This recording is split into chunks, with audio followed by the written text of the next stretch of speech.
Go. We are recording. All of our class meetings will be recorded so that you can actually go back in if you missed something, or if there was something that you were like, oh, this is really interesting, or I don't know what this was. I need to ask questions about this, or look up certain things. You can do that. The way that the class will be structured, we will get more into it, but basically I'm going to be putting up a full lecture on Mondays, sometimes Sunday, depending on how long it takes me to edit these. And then I will, and those are going to be like a 3-hour lecture where it's just talking about the readings and supplementing the readings. And then our course meetings here will be more of discussions. We might have some breakout sessions where I will put you in small groups and you will do little basically thought exercises on the subject that we're talking about. So it's going to be a little bit more interactive, interacting with each other, interacting with me versus me sitting up here for 3 hours and talking. I will do that on the weekends so that you can listen to it in small chunks instead of having to hear it completely. If you have any questions during the class, I think there is a raise hand function on these under reactions. There's a hand raised thing that you can put up there, and I'll try to get to any questions that you have while we're going through. So the first thing I'll do is ask, are there any questions about the class, about meeting virtually, or any sort of issues you might be having? Anybody have anything? No? Okay, good. So the first thing I want to do is go ahead and let's go over the syllabus. So here is our syllabus. The course is History 111. Our class number is 25714, and we're going to meet on Wednesdays, 6:30 to 9:10, wherever you are.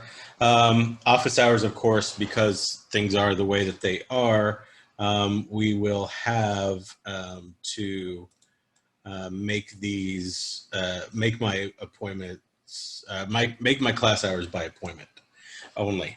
So the class actually meets 17 times this semester. It's not in person, I forgot to move that. The assignments, though, are online, and expected time required in that class is at least 6 hours, because you'll do 3 hours here, and then at least 3 hours for the lectures that I send out, as well as readings and things like that. Note that there's a little bit of time commitment in this class, but not as much as there usually is in a class like this.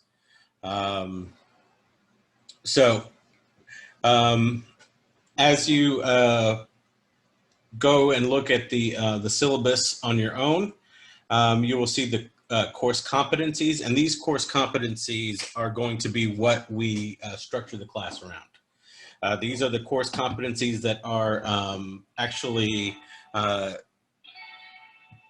set by the department, by the college that I have to go through it, and you have to learn before you leave this class. So all your readings, your reading assignments, your quizzes, your exams will be based around these 20 questions. So if you can kind of understand these, you can basically make an A in the class. So this is a live online class. So make sure that you follow all of these all of these rules that were put forth by Paradise Valley Community College, that this is going to be the way that class is held, live online, and that we will that you will be presenting yourself professionally, conduct yourself in chat rooms and discussions, proper decorum. Make sure there's not a lot of excess noise, and I apologize if there's a lot of noise behind me. My dog doesn't like me to close the door, so sometimes you'll hear him barking in the background. He can get quite loud just because he hates closed doors, but you know, I try to reason with him, but for some reason a puppy doesn't understand my words. We're trying to break through. Hopefully by the end of the semester we'll have a breakthrough. So just make sure that you know, don't one of the things that they told us to tell all of you is don't give the ID and password out to people to allow them to take the class for you or anything like that. Like I said, I'm going to be recording the lectures, and we're recording our class meetings. So if you do have to miss for some reason, you can just get it online, and I'll be sharing those links with you all on Canvas. So continuing on with our the assignments and our grading policy, make sure that you're always on our Canvas site, and I'll go over the Canvas site in a few minutes. There you can find a copy of the syllabus, the presentations, as well as your grades. Additionally, we turn everything in through Canvas. Everything, all our assignments, all our exams, everything is done through Canvas, especially since we only meet once a week. I don't want to spend an entire or part of a class meeting or part of your time taking an exam. That sort of negates an entire week of work. So, you know, I have that all done online. There's 4 different things that you're going to need to do as far as assignments go for this class. Number 1 is quizzes. Each week you're going to have a quiz on the Canvas site. It'll be 10 questions, multiple choice. These questions are going to be based on the week's lesson. And students will have up to 3 attempts at the quiz. So you can take it up to 3 times, and I'll take the highest score. They're random questions. There's a pool of questions that are asked randomly about the class lecture, and you know, you can if you do well on it, you can you know, take it once. If you made 100, you don't have to take it again, but if you need to, you can take it multiple times. Outside of quizzes, you also have a weekly reading assignment, and students are asked to keep up with the readings in lieu of pop quizzes, since we're not meeting in person, and also I just don't like pop quizzes. Never have, even when I was a student, so I'm not going to subject everyone to pop quizzes. It's just the worst. I'm going to tell you that we have quizzes every week, and I'm also going to give you short papers based on the reading, basically a paragraph or 2 at minimum, and I'll give you a question prompt. For example, next week when we go over the Renaissance and Reformation, I'll ask you something like, you know, what were the political and cultural motives behind the Renaissance and the Reformation? Things like that, where you can answer in a couple of paragraphs, or if you want to, you know, do a whole page, you can do that as well. Just something to help to make sure that you're keeping up with the reading and make sure that you are absorbing the information. Yes, Brian, let me unmute you. Hi, what type of citation do you require? As far as citation, I say whatever you're comfortable with, as long as it's consistent. So if you use Chicago Manual Style in your other classes, or APA in your other classes, and you like that, use that style. Just don't go from you know, footnotes to parenthetical citations and things like that within the same paper. You know, be consistent. Perfect.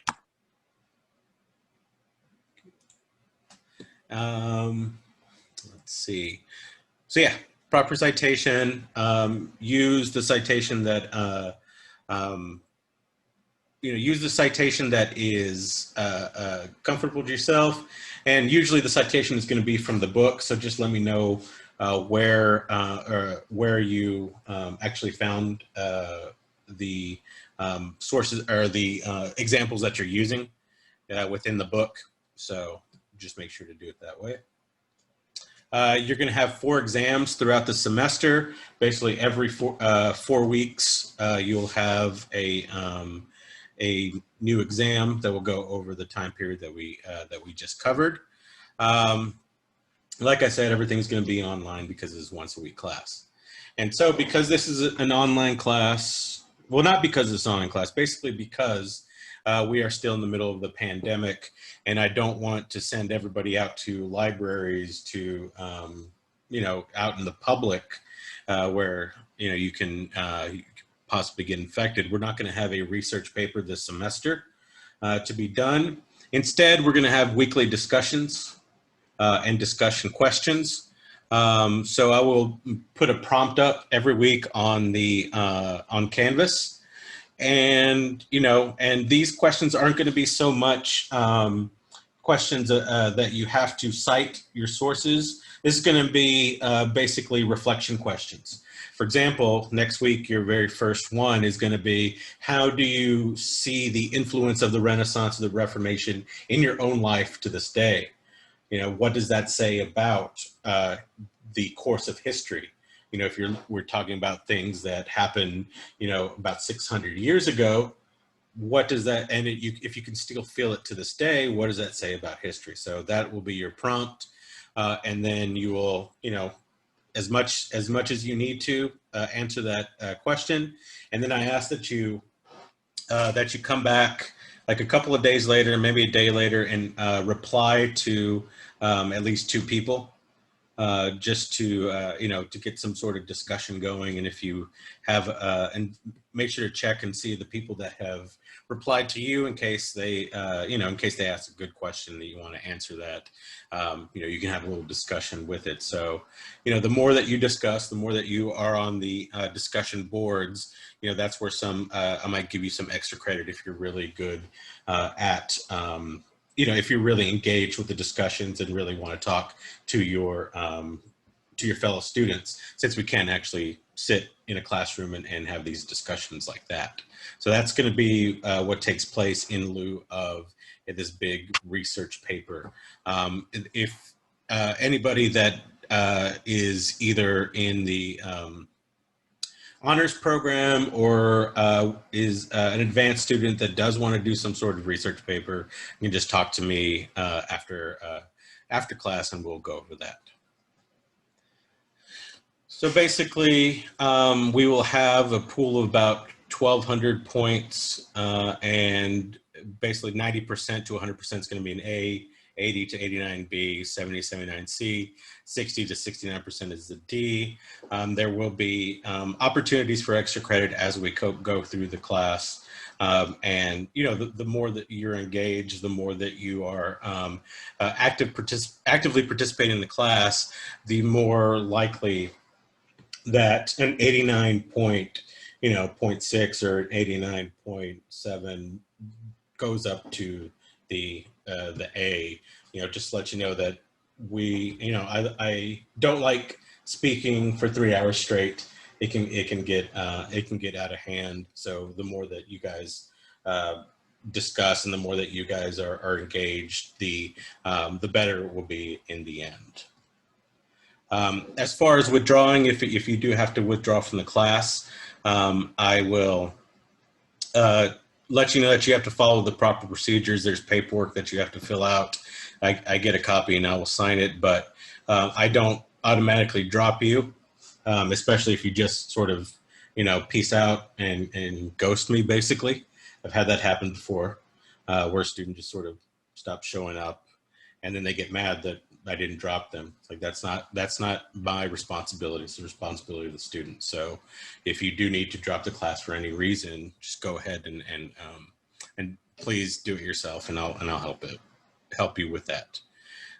Late work, as far as your assignments go, they all have a due date, and every day that you go past the due date without any sort of excuse or any sort of reason, you'll be penalized 10% up until 10 days where it goes down to 0. So, you know, if you have an emergency, if something comes up, computer shuts down, Canvas isn't working, just email me, and I will, you know, give you some grace period for that.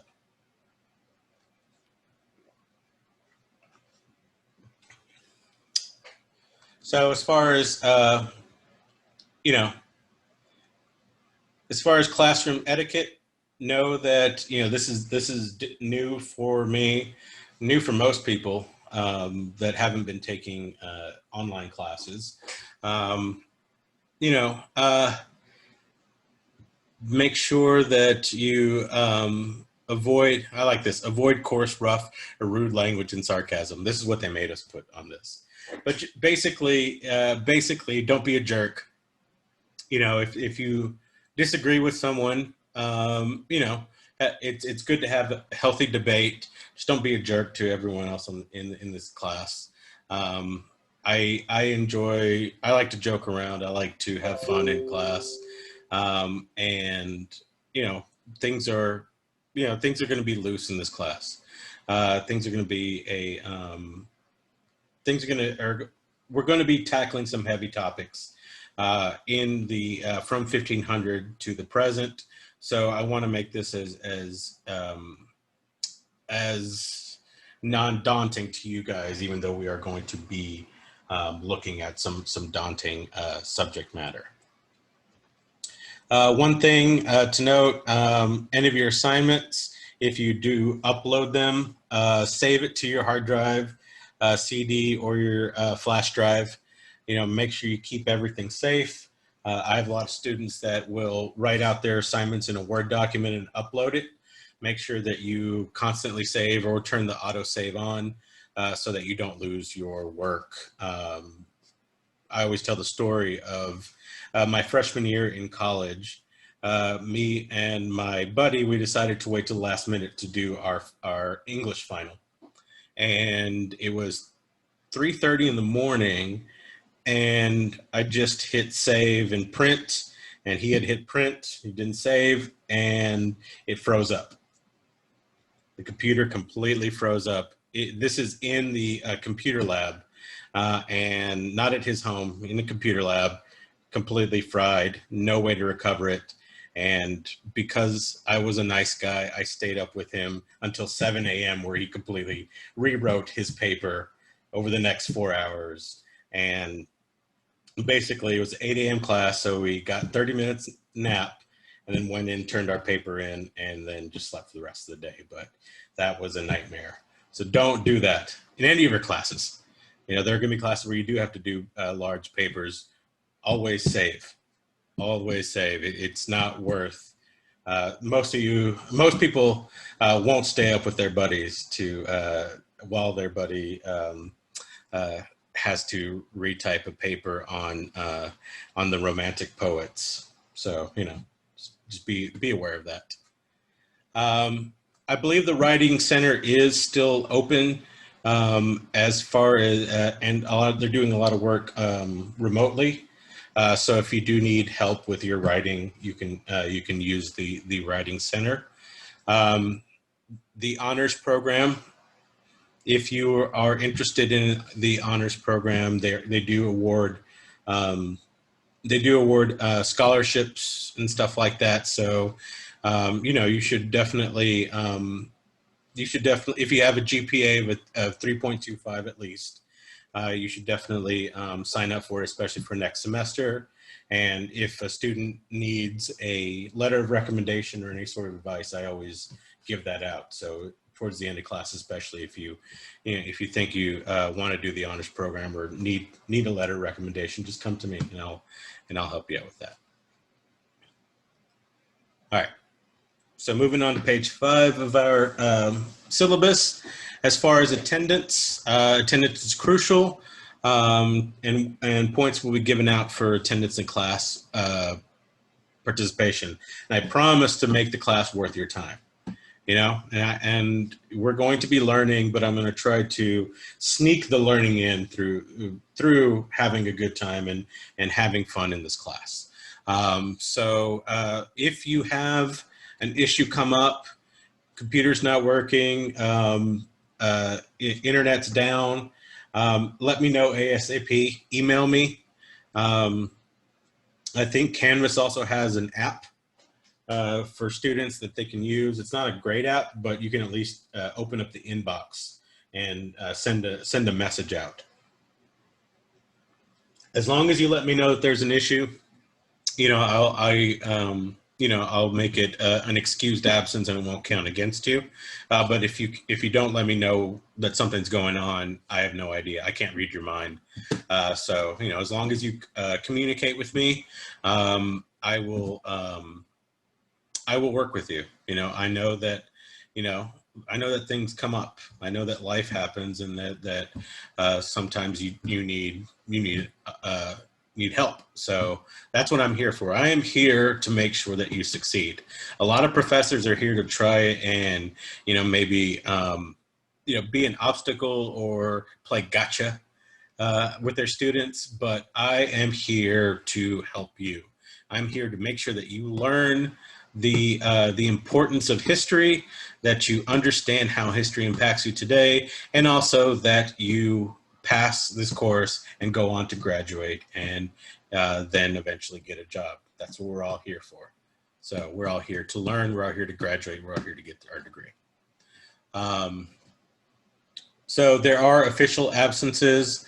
We'll discuss Thanksgiving as it comes along. You know, depending on, can we travel for Thanksgiving? What's Thanksgiving going to look like? What is going on? Are we going to have virtual Thanksgiving from our computers? But you know, I might cancel class that day if things are looking like people can go out and about, or I might just record an extra bit for the lecture that would make up for not being here. But that's still months away. As we have all learned over the past summer, months away in 2020 is basically years away. So we shall see as we come to that. All right, so here we will pause on the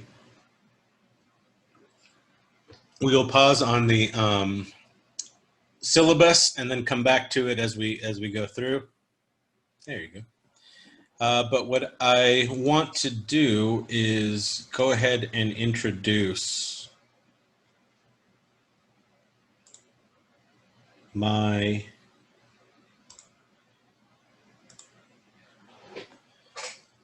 philosophies on history and how we're going to be proceeding and what we're going to be looking at, and kind of a little bit of what has come before.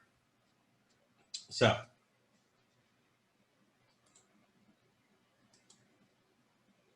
what is history? This is a question for all of you, if anyone wants to raise their hand and answer. What is history?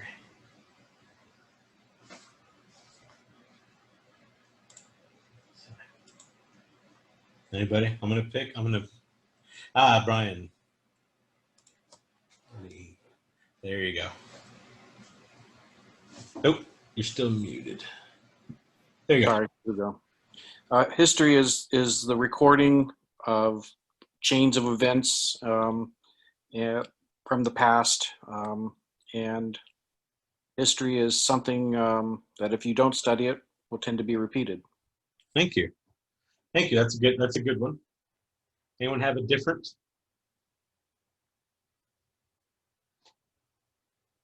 Anyone have a different opinion on what history is? So the recorded historical events, things that we need to study and learn about. I'm going to pick on Tara just because she's the first person I saw. So what is history? Other than the recorded, I would say anything that happened in the past, whether it's recorded or not, whether we're educated about it or not, history is anything that's happened in the past. the events that happened in the past. Everything is history with a lowercase h. Lowercase h, history, is everything that happened in the past. So what you had for breakfast this morning is in your history. Your past birthday is history. The primary elections are history. All these things happened in the past, but then what Brian said is uppercase history, which is things that are recorded and analyzed and interpreted. So what you had for breakfast will probably not be analyzed and interpreted unless you get sick and have to go to the doctor. Then they will analyze and interpret it. Your last birthday will probably not be analyzed and interpreted by historians. It might be by your own family. But the primary election will definitely be analyzed and interpreted by historians and historical events. So there is lowercase history and uppercase history. And lowercase history is great. Lowercase history is actually some of my favorite things in history. As by trade, I am an oral historian. Before I started teaching, when I went through grad school, I'm an oral historian. So what we do is we talk to people and we talk about their pasts and their lives, and it's in these small moments that you really learn about people and a culture and the events that take place in the background. And it's very invaluable to study people, lowercase history, but uppercase history. These big, broad events. These are the events I think that is important to take in a world concept, in a world history course, in these big concepts. Because if you don't understand uppercase history, you might lose the context of your lowercase history. So uppercase history is this analysis and interpretation of the historical events. And once you start to analyze and interpret what happened in the past, you can see how that affects us here in the present and how it will shape our future. You know, as Brian said, those that don't study it are going to be doomed by it. If you don't understand your history, if you don't understand what happened in the past, then you won't be ready for what happens next. And I think that happens a lot in the modern day. We're so focused on the future, we're so focused on moving forward that we forget the lessons of the past. And so what I'm going to try to do in this course is help you guys understand the process of history. History doesn't just happen. People are not passive when it comes to history. There is a process of history and things build upon one another. So history, even though we're going to start in 1500, there's a lot of things that happened before 1500 that are shaping it. And we'll go into that in a bit. But know that history is a process and things build up on one another. We're of course going to analyze and interpret the past. You know, there's this understanding of history as just facts. You know, if it happened, whatever happened in history happened. There's nothing else. But facts have a dirty way of being able to be looked at by different people in different ways.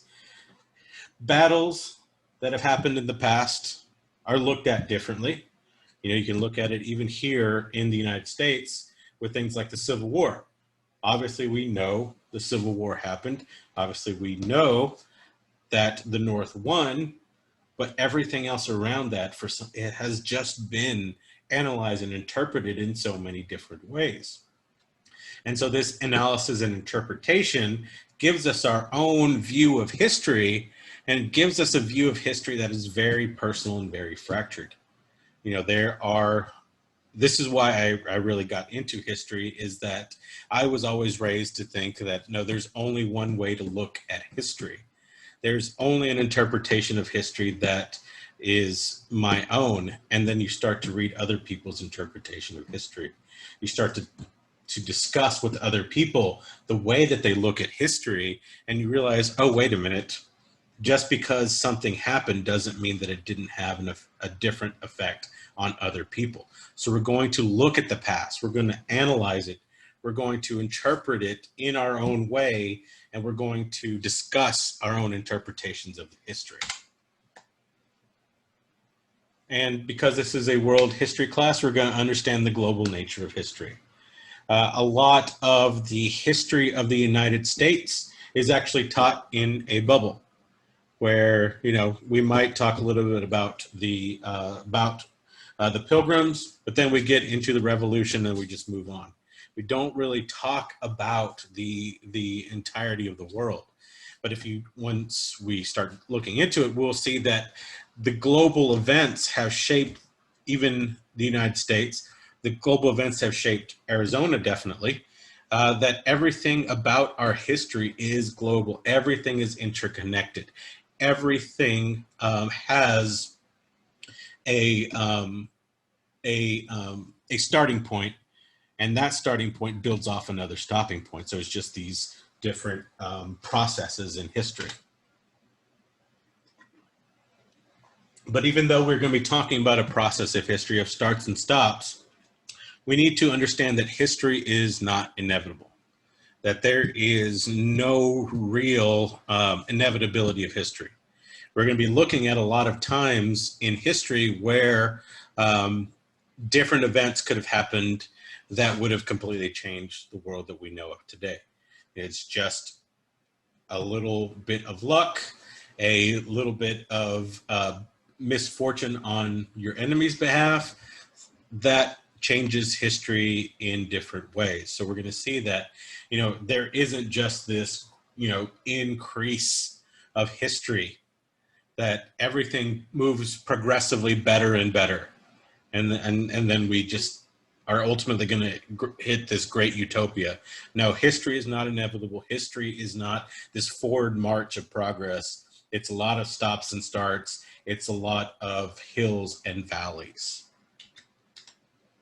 Does anybody have any questions before we move on about this?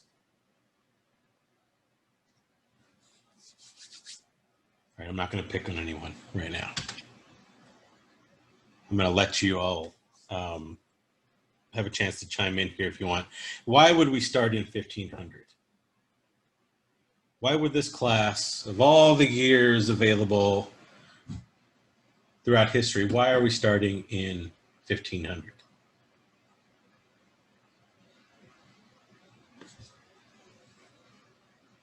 Nathaniel? I would assume because it's around the time of the fall of the Byzantine Empire, maybe? That's part of it, yes. We're looking at the fall of what was left of Rome. So the Byzantine Empire was the last little bits of the Roman Empire, and that sort of collapses and falls, and we really see the end of that, you know, large era ending here in about, was it 1453? So basically 50 years later is when we're starting. Anybody else? Harry. 1500. Didn't Christopher Columbus come in 1492 to That's right. Western Hemisphere? In 1492, Columbus, something. Columbus sails in 1492 and makes it over into the Caribbean. So basically 8 years later, here we are starting this course. Yes, Brian. Wasn't that after the printing press was developed? So it was a little bit more widespread for reading and for printing of historical documents. Yes. Good thing you bring that up, because we're actually not going to start in 1500. We're going to start in the 1400s. We're going to talk a little bit about that, about the printing press, things like that. But yes, but it wasn't really widespread until around 1500, where things like Columbus discovering the Caribbean, Columbus thinking that he was in India and calling everybody that he met Indians. That happened in 1498, but it was able to be widespread. It was able to be, the news was able to spread really quickly because of things like the printing press. So really by 1500, you're seeing information spread throughout the continent, and really later on the world, very, very quickly.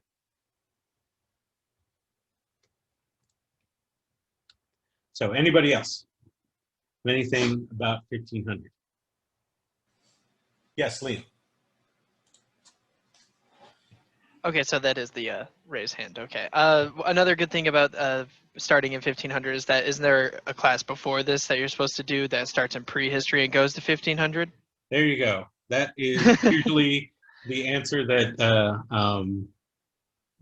always wait for. Somebody says, "Well, because the other class ends." Yes, it's kind of an arbitrary starting point, really, because we're going to be talking about how there's so many things that build up to 1500 that you really need to look at. But basically, it's a nice round number. Whenever they put this class together, they were looking at the year 2000 as sort of this, 500 years of history. That's a nice round number to go over in 16 weeks. 500 years of history throughout, 6 continents. That could be done.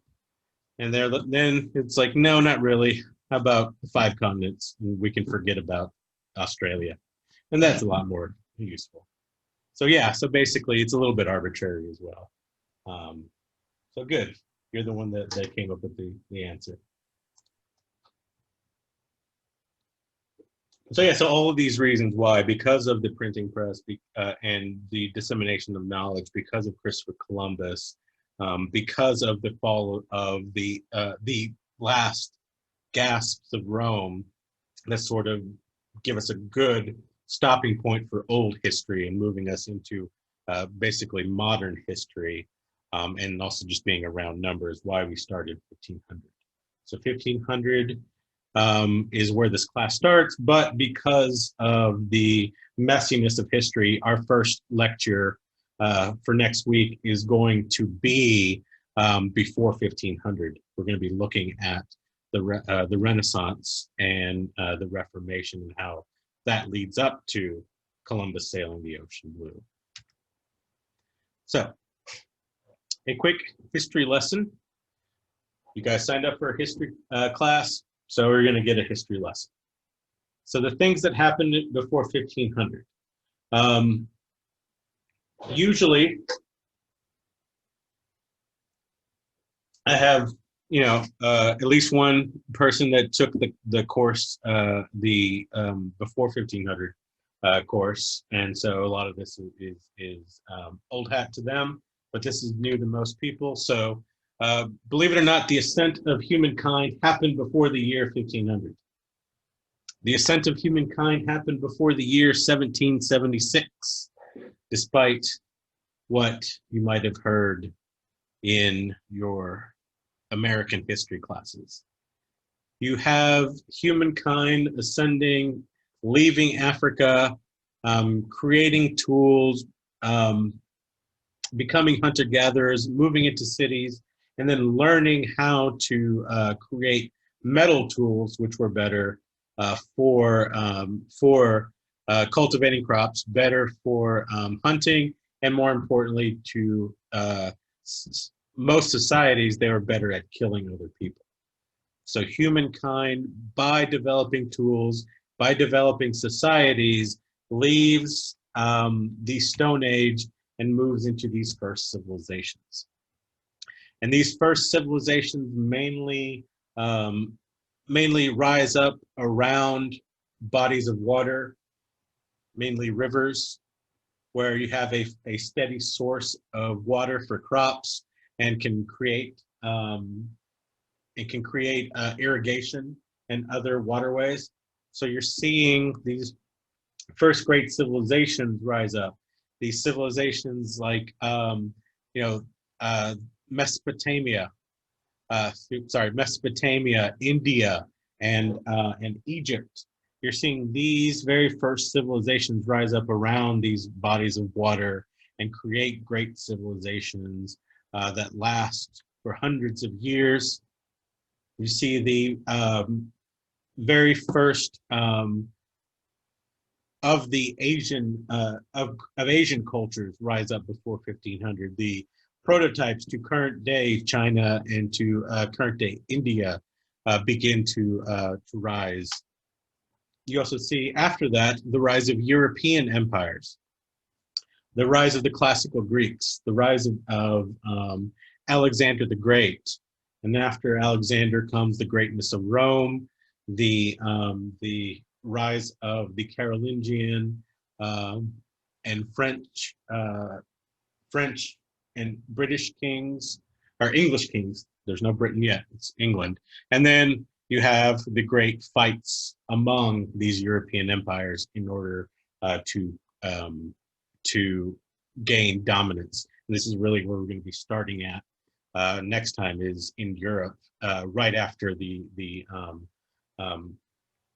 rise of these new empires. You also have the rise of religions before 1500. Religion is going to take on a greatly important role in everyone's life very, very quickly, and it's only going to increase throughout from 1500 into the 20th century. Before 1500, you see the rise of Judaism, Christianity, Islam, as well as Eastern religions such as Buddhism, Confucianism, Taoism, Hinduism, Jainism. All of these different religions begin to shape the cultures throughout the world, and you start seeing these different civilizations really begin to take religion and begin to mold them into state religions, so that government and religion aren't always separated. Many times these religions get absorbed into the official state laws, and so you have a sort of mixture between a king being a mixture of the bodily ruler as well as a spiritual ruler. And one of the things that isn't really talked about are African empires. Before 1500, there are these vast African empires that exist in Western Africa, in Sub-Saharan Africa as well.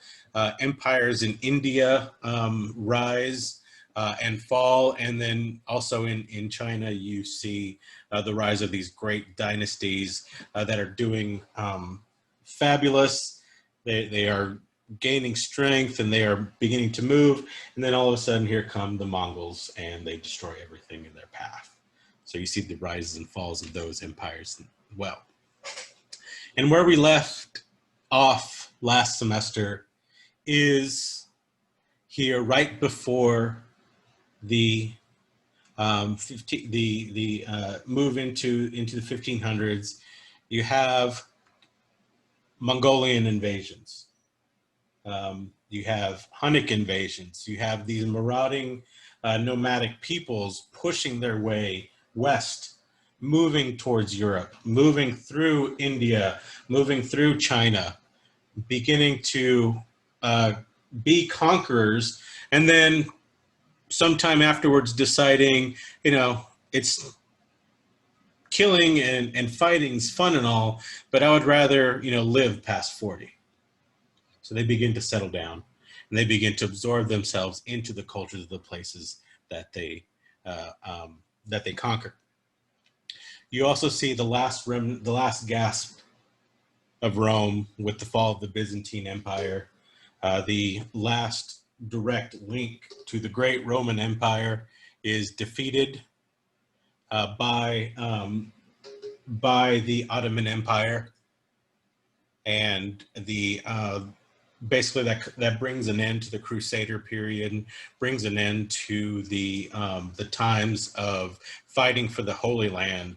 the fight for the Holy Land being a very strong physical fight, and it becomes more and more of a spiritual fight.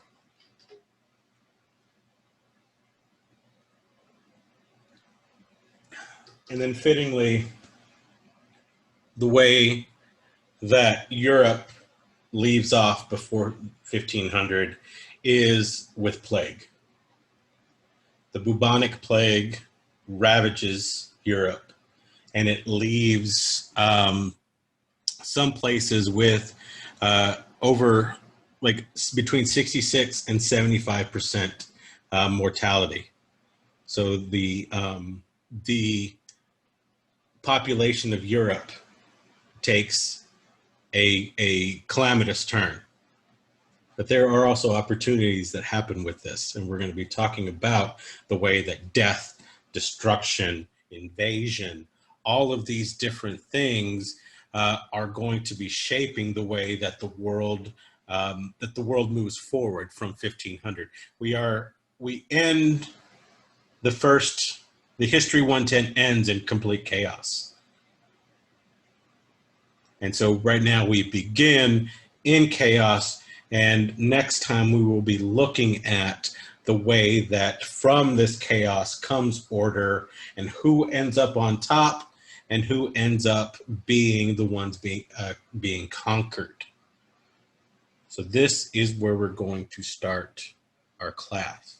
Does anybody have any questions of what came before the year 1500 AD?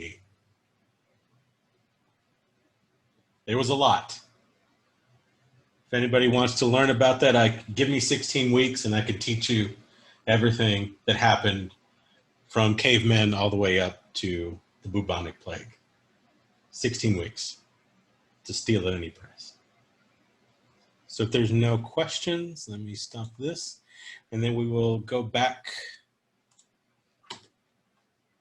to, oh, I forgot I added a couple of slides.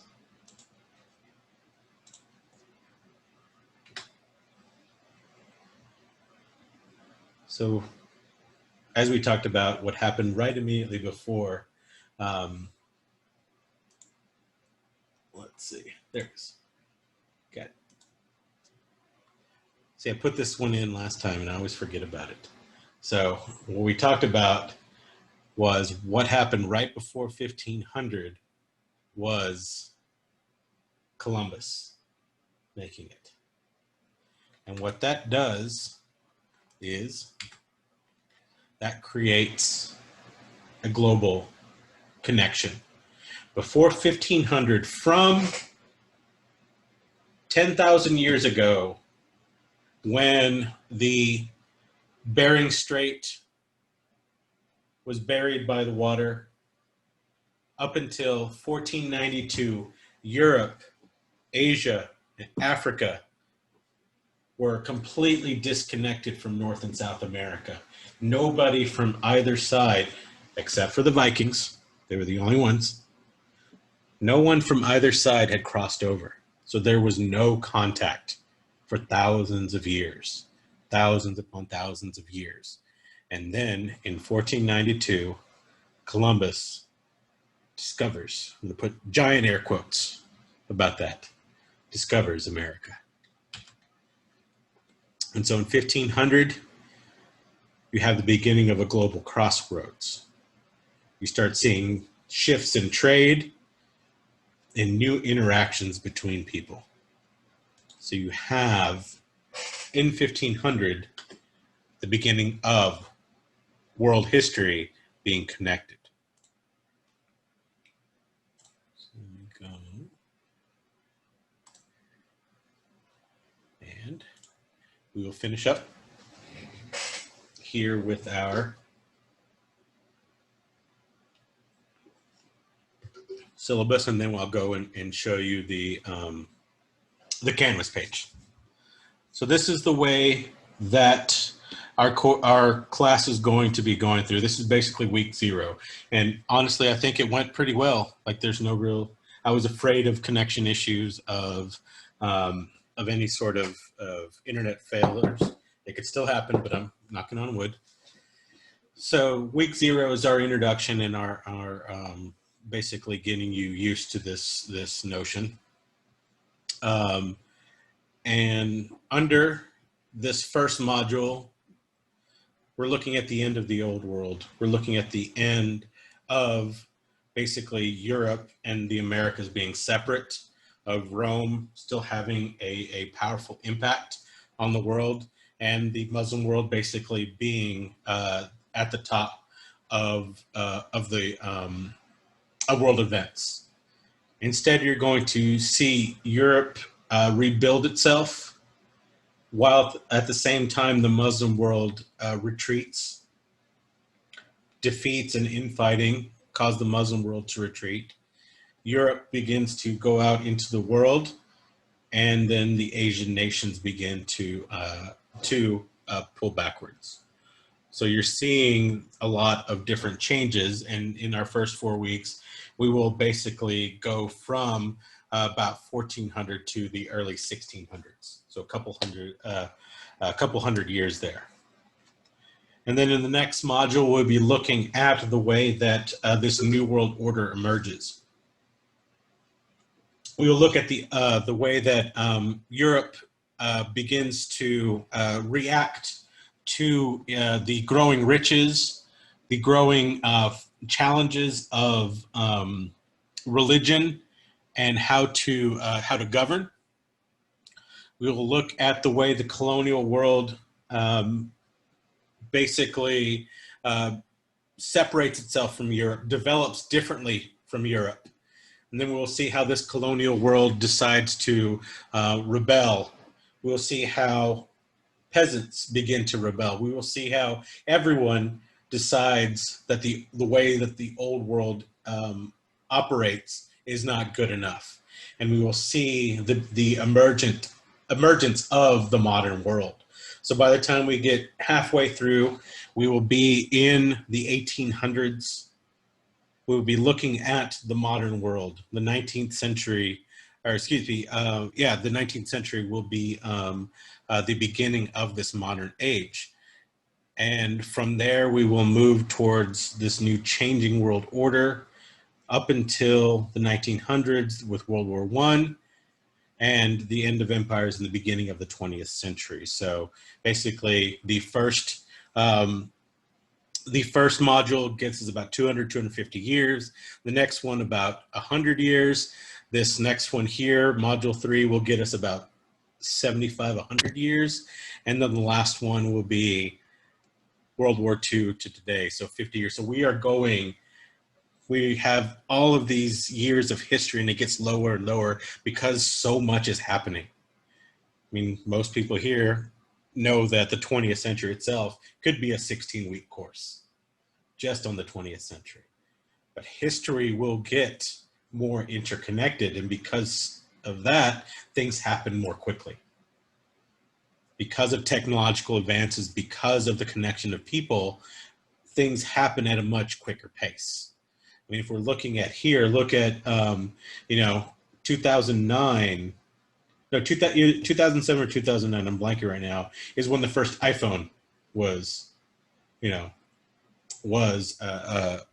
put out.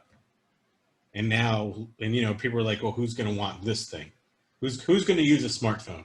I myself resisted using a smartphone. I was like, no, keep my flip phone. I'll never need anything but this flip phone. Look, I can text with one thumb. That's all I need.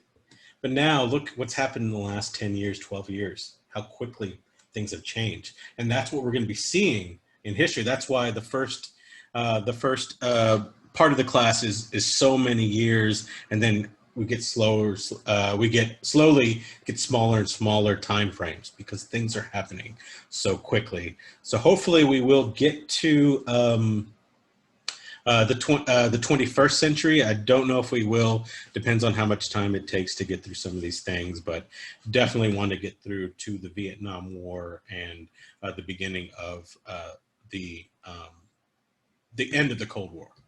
So that is my hope. And then, this is our guideline, and we should be on course make it to at least the 1980s. So, any questions about this? Yes, Liam. Just a quick question on the exams. So we have like exams for every like 3 or 4 modules. Is exam 4 going to be about all of them, or is it just going to be week 13 through 16? Just week 13 through 16.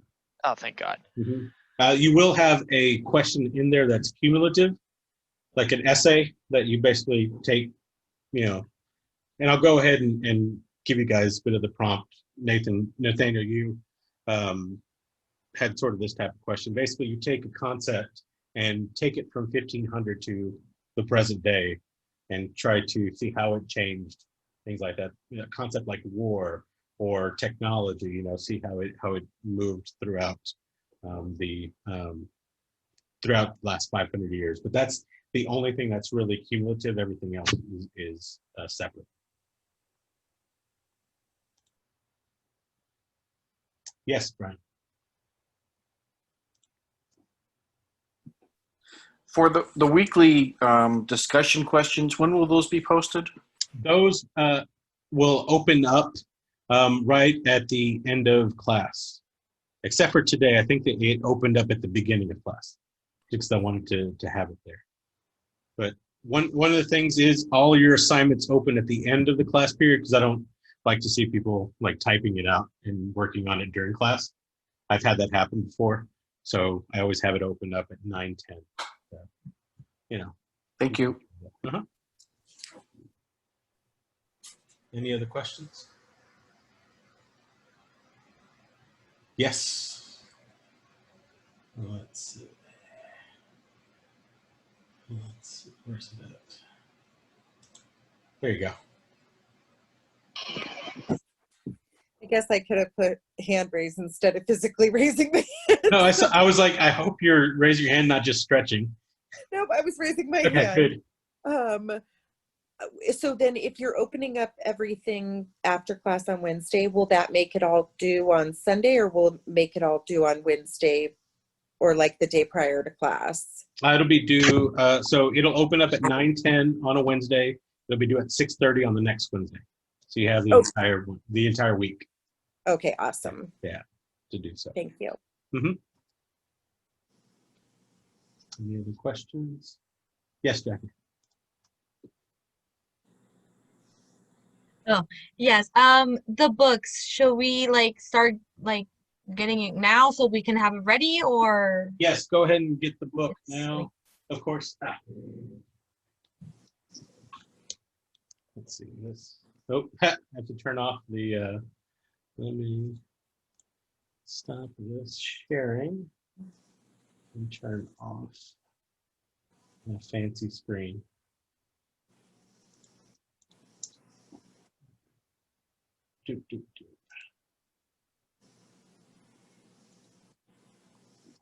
Done. There you go. So this is World History. Make sure it's the second volume, or if you want to get the one that's both volumes, you can do that. But just have fun reading. But it's this one, 5th edition. Make sure it's volume 2. If for some reason you are having trouble getting it, or you get the wrong one, let me know. And what I can probably do is just scan like the first chapter and send it to you in case that happens. What I would do normally is I would just let people borrow this book, but since we're not in person, I can probably just scan it and send it to you in case you can't get it. But yeah, go ahead and pick up the book. I think the bookstore should have it, and you can just like walk up. They have like curbside stuff, curbside pickup and things like that, or they just send it to you. Any other questions? Thank you. No problem. Let's see. All right. Okay, so let me, like I said, go over the Canvas class. share screen. This one. All right, can everybody see that? Yeah, there you go. Okay, so this is your Canvas course, and this is what it looks like in student view. So you'll have less things than I do in this. So basically, it's pretty easy to navigate. You can either use the side, or there's here in the middle. You can use that as well. So the modules, I have week 1 up. I'm going in and putting in. By the end of this week, I'll have the first 4 weeks worth of modules up. But basically, I have the PowerPoints that I'll be using in my lectures. I will have them here available. After that, it will be your discussion question. So when you go there, you will have the basically the first one is just introduce yourself. Let me know who you are, a little bit of background on you. That way I can kind of, get to know you, even if it is, from miles away.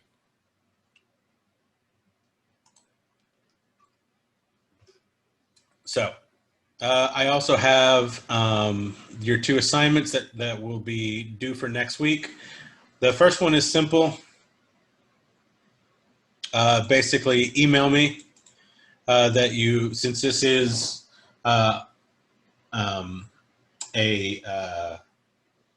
online course, let me know that you have seen the syllabus and that you've gone through it. You can either email it to me, or on here there will be a place where you can submit and say, yes, yes, I looked at it. And then the second one will be an academic misconduct assignment. Just basically, I always do this for people to go through and look at the Maricopa Community College District Guide on Plagiarism and Academic Misconduct. And then you basically send me an email that says that you have read over it and you understand the consequences of plagiarism. Basically, this is going to be for your reading assignments and your essays in your exams. So that way you know what is going on, and I have I have written acknowledgement that you guys understand. So all you do is send me a couple emails or an email and turn in on these assignments, and everything will be good. You get 20 points there on your own. And then every week you will have a PowerPoint here that basically is what we're going to be looking at. So this is the origins of the Renaissance. I also have supplemental readings that you can kind of go over to give you a little bit more of a background. And these are all primary sources. So these are firsthand accounts of what is going on. So here is an actual account of the Black Death written in 1348 by Henry Knighton.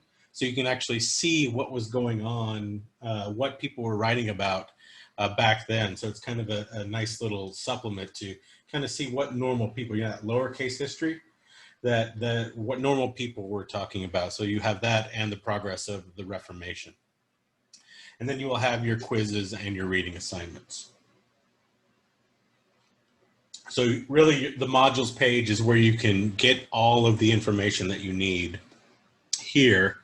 But if you want to, you can also go through and do all this. So this is,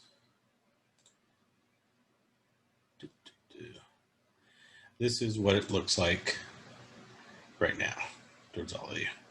So you have week 1 available, and everything else will be available after that. So after that, you have chat in case you want to talk to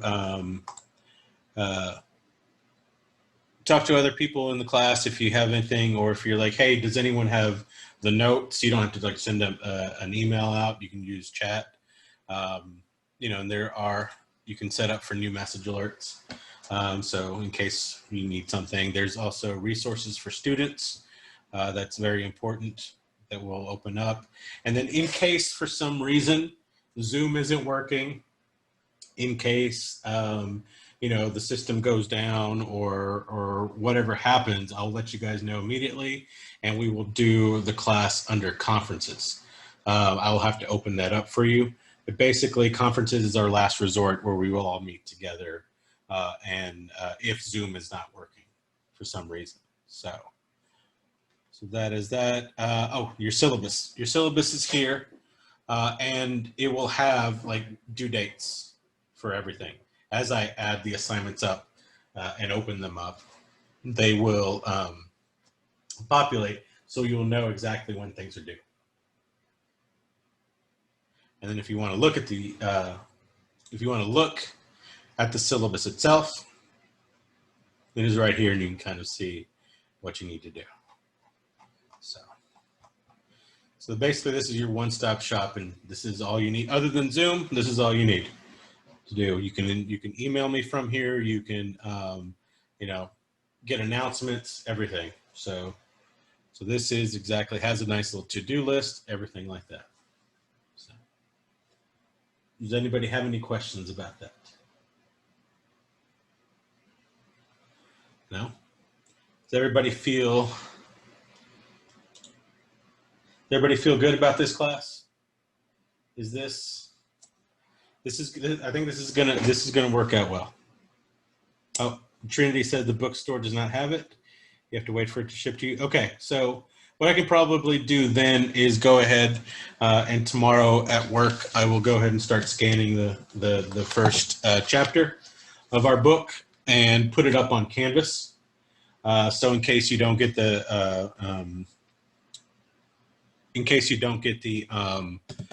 book in time, you can at least read it that way. I'll try to scan it well enough that it will be easy to read for everyone. There is an online version. I have never used it. I've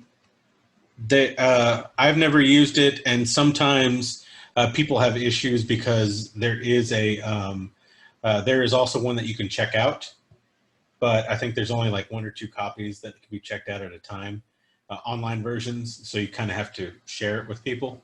So you can try online version. Make sure you get volume 2, 5th edition. 5th edition, volume 2.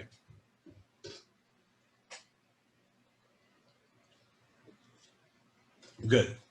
And like I said, if you can't find the book, if things are having if there's an issue, let me know ASAP, and I'll kind of put that in mind whenever I'm looking at, oh, this person turned this in late. Oh, but if they didn't have the book, they can't really do a lot of the reading, right? So let's see. I will, let's see if there's anything else I'm forgetting. Usually, like I said, this is a 3-hour class. Luckily, we don't need to take that whole 3 hours today. Next week, we probably will get closer to that 3 hours, because we'll be going over not only the Renaissance, but also the Reformation and what that means. So it's a lot of concepts to go over. So usually probably about this time, we'll go ahead and take our first break and, and get up and walk around before coming back. But we will go ahead and call it a night here. I will stop recording and I will upload the video, and I will send you guys a link to it so that you can go over this again at your own pace, and sort of if there's anything that you missed or anything like that, I will let you can go over that. So before we adjourn, does anyone have any questions?